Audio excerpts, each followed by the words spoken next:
Declare 24 channel को आपको स्वागत।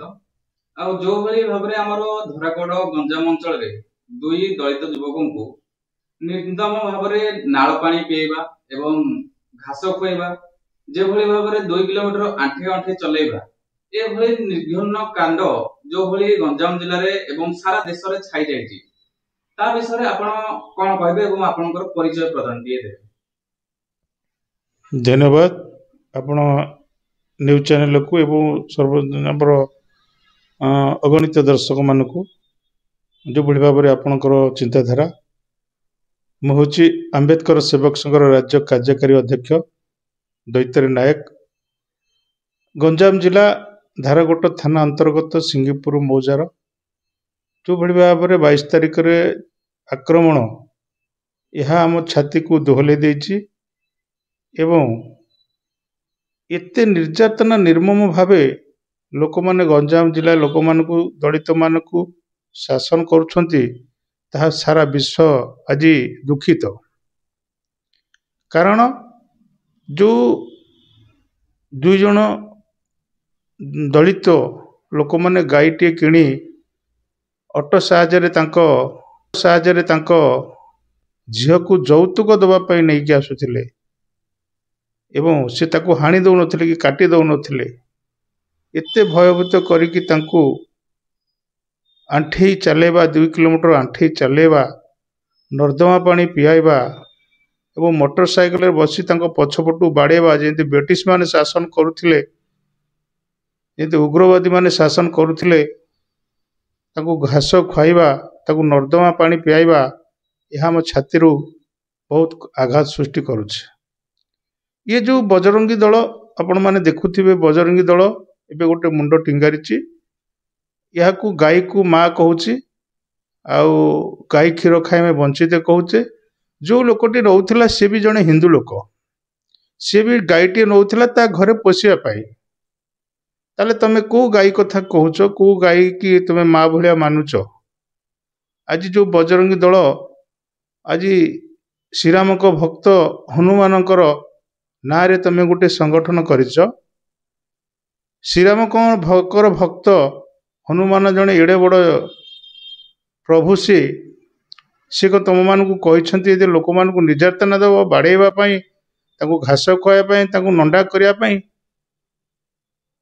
ये को भली भाव में हिंदू समाज को आघात सृष्टि करुच्ची एवं दलित मानक भयावह सृष्टि करुच्ची जो भली भाव में बाहर देश रे मणिपुर भलिया स्थिति राजस्थान भलिया स्थिति आमे ओडिशा रे मध्य देखिबा को पाइलु गंजाम जिले रे तार प्रभाव पड़िछि ताहाकु समस्ते घोर निंदा करुछंती अपमान दउछंती ये निंदाजन्य घटना आगकु नहेबा पई मध्य समस्ते प्रतिवाद करुछंती।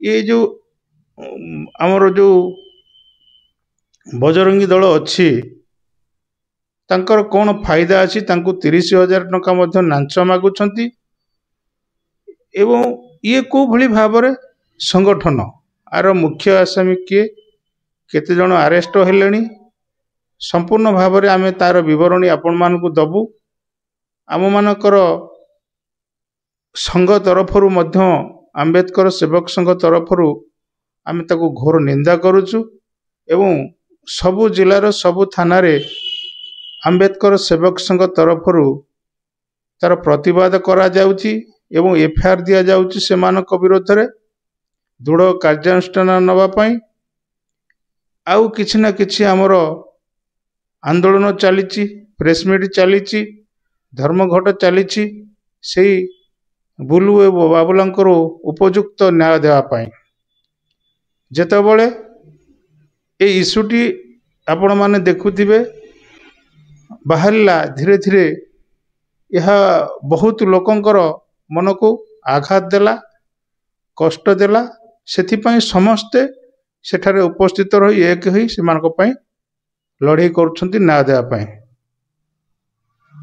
आ गोटे कथा कहबी जो हिंदू राष्ट्र ना रे जो बजरंगी दल जो रहिसंती ताको सहायता के करूचे एवं एते बड़ जो कार्यानुष्ठान ले सरकार जो कहउछंती संविधान अनुसार समस्त को समान अधिकार देवा पई एवं गणतांत्रिक राष्ट्र କିନ୍ତୁ ଏଭଳି ଅଭାବନୀୟ ଯୋଉ କାଣ୍ଡ ଘଟିଛି ତାର ପଦାନୁପଦ ଏବଂ ଯୋଉ ପ୍ରଶାସନ ପୋଲିସ ପ୍ରଶାସନ ରହିଛନ୍ତି ତା ପ୍ରତି ଏଇ ଯୋଉ ନିଆଯାଇଛି ଯୋଉ 12 ଜଣ ଆମେ ଶୁଣୁଛୁ ଯେ 12 ଜଣଙ୍କୁ ଆମର ନିଆଯାଇଛି କଷ୍ଟଡିରେ ତାଙ୍କୁ ଠିକ ରାସ୍ତାରେ ଯୋଉ କରାଯାଇଛି ଏଇଭଳି କାଣ୍ଡ ଯୋଉ କରାଯାଇଛି ତାର କାର୍ଯ୍ୟାନୁଷ୍ଠାନ ଠିକ ଭାବରେ ତୁଲଉଛନ୍ତି କି ପ୍ରଶାସନ କିମ୍ବା ନାହିଁ କିମ୍ବା ସରକାର ତାକୁ ଗୁରୁତ୍ୱ ଦଉଛନ୍ତି ନା ନାହିଁ ସେ ବିଷୟରେ ଆପଣ କଣ କହିବେ?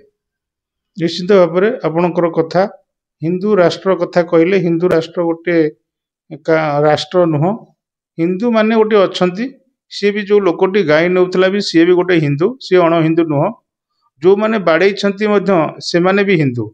ତାହେଲେ ହିନ୍ଦୁ ଧର୍ମର ଲୋକମାନେ ଯଦି ହିନ୍ଦୁ ଧର୍ମକୁ ବାଡେଇବେ, ହିନ୍ଦୁ ଧର୍ମ ଲୋକକୁ ଯଦି ପିଟିବେ, ସେ ବାଧ୍ୟ ହେଇକି କୁଆଡେ ଯିବେ? ଡାଇଭର୍ଟ ହେଇଯିବେ। କାହିଁକି? ହିନ୍ଦୁ ହେଇ ହିନ୍ଦୁ ମନ୍ଦିରକୁ ଯାଇପାରୁନାହାନ୍ତି, ହିନ୍ଦୁ ହେଇ ହିନ୍ଦୁ ସମାଜରେ ଚଳୁନାହାନ୍ତି, ତାହେଲେ ଇଏ କୋଉ ଭଳିଆ ହିନ୍ଦୁ ବୋଲି ସେମାନେ ଭାବିବେ। ସେଥିପାଇଁ କିଛି ଅସୁବିଧା ନାହିଁ। ଆଉ ଯୋଉଭଳି ଭାବରେ ଆମେ ସେଦିନ ପହଞ୍ଚିଲୁ, ଆମର ଟିମ୍ ସମ୍ପୂର୍ଣ୍ଣ ଭାବରେ ଯାଇ ପହଞ୍ଚିଲା 14 ତାରିଖରେ। ଆଉ ଭିଜିଟ୍ କରିବା ପାଇଁ ସେଠାକୁ ଗଲାବେଳକୁ ସେମାନେ ତାଙ୍କୁ ଆରେଷ୍ଟ କରିନାହାନ୍ତି ଏବଂ ତାଙ୍କୁ ରଖିଛନ୍ତି। ଆମର ଲିଡର ଟିମ୍ ମାନେ ପଚାରିଲେ ସାର୍ ସେମାନଙ୍କ ଧାରାକୋଟ ଇସ୍ୟୁ ଉପରେ ଆପଣ କ'ଣ ଷ୍ଟେଟମେଣ୍ଟ ନେଇଛନ୍ତି? ସେ କହିଲେ ଆମେ ଅଟକ ରଖିଛୁ। ଧାରାକୋଟ ପୋଲିସ ଏବଂ ଏସଟିପିଓ ସମସ୍ତେ ଏଠି ଉପସ୍ଥିତ ଥିଲେ, କହିଲେ ଆମେ ଅଟକ ରଖିଛୁ। ଆଚ୍ଛା, କେସ୍ ହେବା 22 ତାରିଖ, 24 ତାରିଖ କେସ୍ ହେଲା 12 ତାରିଖ, କିନ୍ତୁ 14 ତାରିଖ ଯାକେ ତୁମେ ଅଟକ ରଖିଛ। କୋଉ ଆଧାରରେ କୋଉ ନିୟମରେ? ତାର କେତେ ଘଣ୍ଟା? 12 ଘଣ୍ଟା ପରେ ଆପଣମାନେ ରଖିପାରିବେ ନାହିଁ ସେମାନଙ୍କୁ। ଆପଣ କାହିଁ କୋର୍ଟ ଚାଳନ କରିନାହାନ୍ତି? ସେମାନେ ବାଧ୍ୟ ହେଇକି ସେଇଦିନ 8 ଜଣକୁ କୋର୍ଟ ଫରୱାର୍ଡ କରିଥିଲେ। ଆଉ ପର ମୁହୂର୍ତ୍ତରେ ଆମକୁ କହିଥିଲେ ଯେ ଆମେ ଆଉ ଯେତିକି ଅଛି ସମସ୍ତଙ୍କୁ ଆରେଷ୍ଟ କରିବୁ। ଏବଂ ସେମାନଙ୍କୁ ଯୋଉ ଭୟଭୀତ କରୁଛନ୍ତି ସେମାନେ ଗ୍ରାମବାସୀ ମାନେ, ତାହାଙ୍କୁ ସମ୍ପୂର୍ଣ୍ଣ ଭାବରେ ପୋଲିସ ସୁରକ୍ଷା ଦେଲେ ଆମେ ବହୁତ ଖୁସି ହବୁ। ସାମ୍ବିଧାନିକ ଅନୁଯାୟୀ ଯୋଉ ଆଟ୍ରୋସିଟି କେସ୍ ଲଗାଯାଇଛି 31R ଏବଂ 31S, ଯୋଉଟା କି ଜାତି ଭିତ୍ତିକ ସୂଚକ ଭାବରେ ସମ୍ବିଧାନରେ ଲିଖିତ ମାଧ୍ୟମରେ ଲେଖି ଯାଇଛନ୍ତି, ତାହା କେତେ ଦୂର ସୁଚାରୁ ରୂପେ ତୁଲାଉଛନ୍ତି? ଆମର ଓଡିଶାରେ ହଉ କିମ୍ବା ଆମର ଭାରତ ମଧ୍ୟରେ ହଉ, ଏଇ ଯୋଉ ଜାତି ଭିତ୍ତିକ ପରିସ୍ଥିତି ଉପୁଜୁଛି ତା ପାଇଁ ଦାୟୀ କିଏ? ତାକୁ ସପୋର୍ଟ କରୁଛନ୍ତି କି? ଏବଂ ତାଙ୍କୁ ଯୋଉ ନିର୍ଯାତିତ କରୁଛନ୍ତି, এই ନିର୍ଯାତିତ ଭିତରେ କାହାର ଛତ୍ରଛାୟାରେ ଏମାନେ ସବୁ ଏମିତି ଜଘନ୍ୟ କାଣ୍ଡ କରି ଯାଉଛନ୍ତି? ନିହାତି ଭାବରେ ଯୋଉମାନେ ଆସାମୀ, ସେମାନଙ୍କର ଜଣେ ଗୁରୁ ଅଛି ଏବଂ ଗୋଟେ ସଂଗଠନ ଅଛି, ତାହାଙ୍କ ନିର୍ଦ୍ଦେଶରେ ଏମାନେ ଏଇଭଳି ଭାବରେ କରୁଛନ୍ତି। ଯେତେ ସଂଗଠନ ଅଛି ସବୁ ସଂଗଠନ ବର୍ତ୍ତମାନ ବିଜେପି ସରକାର ଯୋଉଟା ଡବଲ ଇଞ୍ଜିନ ସରକାର, ସେ ବହୁତ ପାୱାରଫୁଲ ଏବଂ ତାଙ୍କୁ ମ କହିଲେ ସେମାନେ ମାରି ଦିଅନ୍ତି, ଧ କହିଲେ ସେମାନେ ବାଡ଼େଇ ପକାନ୍ତି।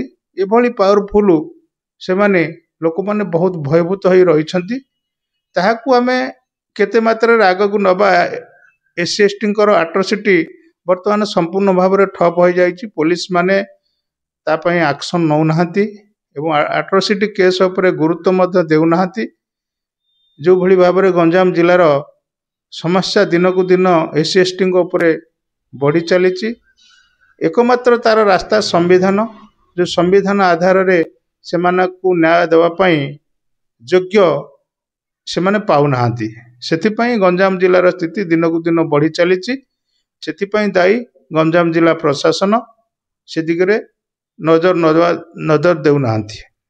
କିନ୍ତୁ ଆମେ ଯେତିକି ଦେଖୁଛୁ ଆପଣଙ୍କର ସଂଘ ହଉ କିମ୍ବା ଅନ୍ୟ ସଂଘ ହଉ, ଏବେ ଯୋଉ ଭଳି ଏସସି ଏସଟି ସଂଘ ମାନେ ସବୁ ଜାଗୃତ ହେଲେଣି, ଆଗକୁ କଣ ପରିସ୍ଥିତି ଘଟିବ ବୋଲି ଭାବୁଛନ୍ତି? ନାଇଁ ଦଳିତ ଆଦିବାସୀ ଲୋକ ସୁରକ୍ଷିତରେ ରହିପାରିବେ କି ନାଇଁ? ଏଇଭଳି ଯୋଉ ଭଳି ନିର୍ଯାତିତ ହେଉଛନ୍ତି ଆଗକୁ ବି ସେମିତି ଶିକାର ହେବେ ବୋଲି ଆପଣ ଭାବୁଛନ୍ତି? ବହୁ ମାତ୍ରାରେ ଶିକାର ହେଉଛନ୍ତି, ତାଙ୍କୁ କିଛି ମାତ୍ରାରେ ଏବେ କମିଲାଣି। କାହିଁକି? ପ୍ରଶାସନକୁ ଆମେ ଚାପ ସୃଷ୍ଟି କରି ତାଙ୍କ ବିରୋଧରେ ବହୁତ କିଛି ଆକ୍ସନ ନେଉଛୁ। ସେକ୍ସନ 4 ହଉ, ପିଆଇଏଲ କେସ୍ ହଉ, ବିଭିନ୍ନ ପ୍ରକାର ରାଲି ହଉ, ସାମାଜିକର ଯୋଉ ଅଛି ନୀତି ନିୟମ ଅନୁସାରେ ରାଲି ହଉ, ଘେରାଉ ହଉ, ବିଭିନ୍ନ ପ୍ରକାର ଆମେ ସେମାନଙ୍କ ପାଇଁ କାର୍ଯ୍ୟାନୁଷ୍ଠାନ ନେଇ ଲୋକମାନଙ୍କୁ କିଛି ମାତ୍ରାରେ ସହଯୋଗ କରୁଛୁ। ଆଉ ଆ ପରିବର୍ତ୍ତେ ଆମେ ତ କ୍ଷମତାରେ ନାହିଁ, କ୍ଷମତାଶାଳୀ ଲୋକମାନେ ଶକ୍ତିଶାଳୀ ଲୋକ, ଆଉ ସେ ଯାହା ଚାହିଁବେ ତାହା କରିବେ। ଆମେ ସେଥିପାଇଁ ଆମେ ଚାହୁଁଛୁ ସମସ୍ତେ ଏହାକୁ ସଂଗରୋଧ ଭାବେ ଲଢ଼େଇ କଲେ ନିଶ୍ଚିତ ଭାବେ ଏହାର ଫାଇଦା ଆମେ ପାଇପାରିବା। ଆମେ ଯୋଉ ଭଳି ଦେଖୁଥିଲେ ଯୋଉ ଦୁଇ ଜଣ ଦଳିତ ଲୋକ ଅଛନ୍ତି ବାବୁଲା ନାୟକ ବା ବୁଲୁ ନାୟକ, ତାଙ୍କୁ ଯୋଉ ଭଳି ଅମାନୁଷିକ ଭାବରେ ସେଭଳି ଯୋଉ କାର୍ଯ୍ୟ କରିଛନ୍ତି, ତାଙ୍କର ଯୋଉ ମାନ ମର୍ଯ୍ୟାଦା ଯୋଉ କ୍ଷୁର୍ଣ୍ଣ ହୋଇଛି, ଯୋଉ 2 କିଲୋମିଟର ପର୍ଯ୍ୟନ୍ତ ତାକୁ ଆଣ୍ଠୁରେ ଚଲେଇ ଚଲେଇ ନେଇଥିଲେ, ତାଙ୍କର ଆଣ୍ଠୁର ଅବସ୍ଥା ଦେଖିଲେ ବି ଶୋଚନୀୟ ଲାଗୁଛି ଏବଂ ତାକୁ ଅଧନଣ୍ଡା ଯୋଉ କରିଥିଲେ ସେ ପରିସ୍ଥିତି ବି ସାରା ରାଜ୍ୟ ଏବଂ ଭାରତରେ ବି ପ୍ରକଟ ହେଇସାରିଲାଣି। ତାଙ୍କୁ ତାଙ୍କର ଯୋଉ ମର୍ଯ୍ୟାଦା ହାନି ହେଇଛି ତା ପାଇଁ କିଛି ଅର୍ଥ ରାଶି ପ୍ରଦାନ ସରକାର କରିବା ପାଇଁ ଚାହିଁଛନ୍ତି କି ଏପର୍ଯ୍ୟନ୍ତ ତାଙ୍କୁ ଗୁରୁତ୍ୱ ଦେଇନାହାନ୍ତି, ସେ ବିଷୟରେ କିଛି କହିବେ କି? ନିହାତି ଭାବରେ ଆପଣ ଯାହା କହିଛନ୍ତି, ଯେହେତୁ ସେମାନେ ଅସମ୍ମାନିତ ହୋଇଛନ୍ତି, ଲଜ୍ଜିତ ହୋଇଛନ୍ତି, ପବ୍ଲିକ ପ୍ଲେସରେ ସେମାନଙ୍କୁ ଯେଉଁ ଭଳି ଭାବରେ ଅକଥନୀୟ ନିନ୍ଦନୀୟ ଘୃଣାନୀୟ କଥା ବ୍ୟବହାର ତାଙ୍କ ପ୍ରତି ହେଇଛି, ତାଙ୍କର ନିଶ୍ଚିତ ଭାବରେ ତାଙ୍କୁ ସମ୍ମାନ ପାଇବା କଥା ଏବଂ ତାଙ୍କର ଶାରୀରିକ ହଉ ଆଉ ମାନସିକ ହଉ ଏବଂ ଅର୍ଥନୀତିକ ହଉ ସେ ନିଶ୍ଚିତ ଭାବରେ ସରକାର ଯେଉଁ ଅଛି ସେ ପାଇବେ। ଆଟ୍ରୋସିଟି ଆଧାରରେ ସେମାନଙ୍କୁ କମ୍ପନସେସନ ଯୋଗାଇ ଦେବା ପାଇଁ ମଧ୍ୟ ଆମେ ଦାବିପତ୍ର କରିଥିଲୁ। ନହେଲେ ଆଗାମୀ ଦିନରେ ଆମର ବିଧାନସଭା ବହୁମାତ୍ରାରେ ଲଢ଼େଇ ଚାଲିଛି, ଆଗାମୀ ଦିନରେ ତାର ବହୁମାତ୍ରାରେ ସେମାନଙ୍କୁ ନ୍ୟାୟ ଦେବା ପାଇଁ ଆମେ ଦିଲ୍ଲୀ ପର୍ଯ୍ୟନ୍ତ ଯିବୁ ବୋଲି ଆଶା କରିଛୁ। ଧନ୍ୟବାଦ, ଆପଣ ଫ୍ଲାଇଟ୍ ନ୍ୟୁଜ୍ 24 ଚ୍ୟାନେଲକୁ ଆପଣ ନିଜର ବହୁମୂଲ୍ୟ ସମୟ ଦେଇଥିବାରୁ।